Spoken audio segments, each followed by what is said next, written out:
Fundamentals of electrical സർക്യൂട്ടിലെ ഒരു പ്രോബ്ലമാണ് നമുക്കിനി സോൾവ് ചെയ്യാനുള്ളത്. ആ പ്രോബ്ലം എന്താണെന്ന് ചോദിച്ചാൽ a voltage of 100 volt at 50 hertz applied to choke and current 18 ampere and the power is 120. മറ്റൊരു കോയിലും കൂടി ഉണ്ട്, ഒന്ന് മാത്രമല്ല ഒന്നിലധികം ഉണ്ട്.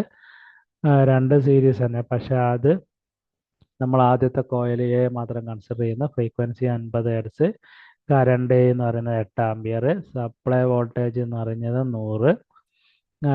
അപ്പോൾ Z1 എന്ന് പറഞ്ഞാൽ V/I1, that is 100 divided by 8, 12.5 ohm. Power എന്ന് പറഞ്ഞാൽ 120 watts, that is I² into R1. I² എന്ന് പറഞ്ഞാൽ 8 ampere, 8 ampere square into I1. 8 ആംബിയറിൻ്റെ സ്ക്വയർ ചെയ്താൽ 64. 120 ഡിവൈഡഡ് ബൈ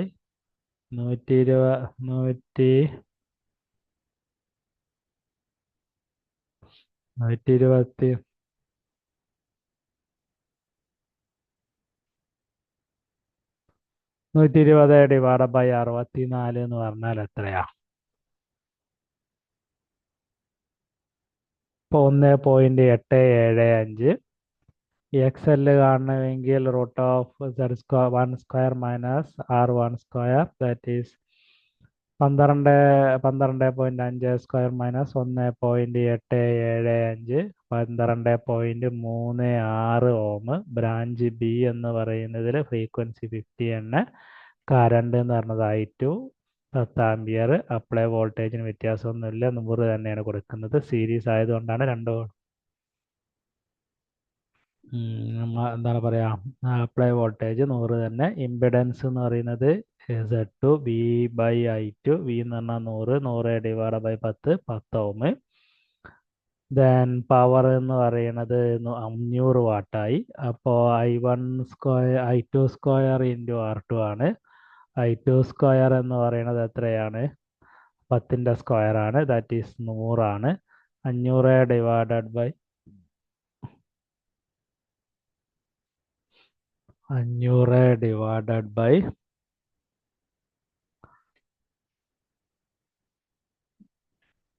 10ൻ്റെ സ്ക്വയർ അല്ലേ? 10ൻ്റെ സ്ക്വയർ എന്ന് പറഞ്ഞാൽ 100 ആയി. 500 ഡിവൈഡ് ബൈ 100 എന്ന് പറഞ്ഞാൽ 5 ഓം. R2 എന്ന് പറയുന്നത് 100 5 ഓം ആയി. അപ്പോൾ XL2 എന്ന് പറഞ്ഞാൽ X2 എന്ന് പറഞ്ഞാൽ √Z2² minus R2², 10² minus 5² that is 8.66 ഓം. രണ്ടും കൂടെ സീരീസ് ആയിട്ടാണ് കണക്ട് ചെയ്യുന്നതെങ്കിൽ R = R1 + R2. 1.875 plus 5 ohm, that is 6.875 ohm. X എന്ന് പറയുന്നത് അതേപോലെ തന്നെ X1 + X2, 12.36 plus 8.66, 21.02. Total impedance എന്ന് പറഞ്ഞാൽ √R² + X², അതായത് 6.875² പ്ലസ് 21.02² എന്ന് പറഞ്ഞാൽ 22.1 ഓം. കറണ്ട് എന്ന് പറഞ്ഞാൽ V/I, 100 ഡിവൈഡ് ബൈ 22.1 എന്ന് പറഞ്ഞാൽ 22.1,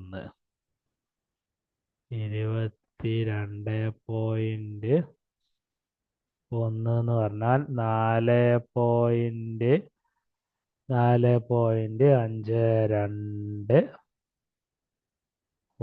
ആംബിയർ വരും. 4.52 ആംബിയർ വരും. പവർ എന്ന് പറഞ്ഞാൽ I² ഇൻറ്റു R. I² എന്ന് പറഞ്ഞാൽ 4.52² ഇൻറ്റു 6.875 എന്ന് പറഞ്ഞാൽ 140 watts. Thank you for watching this video.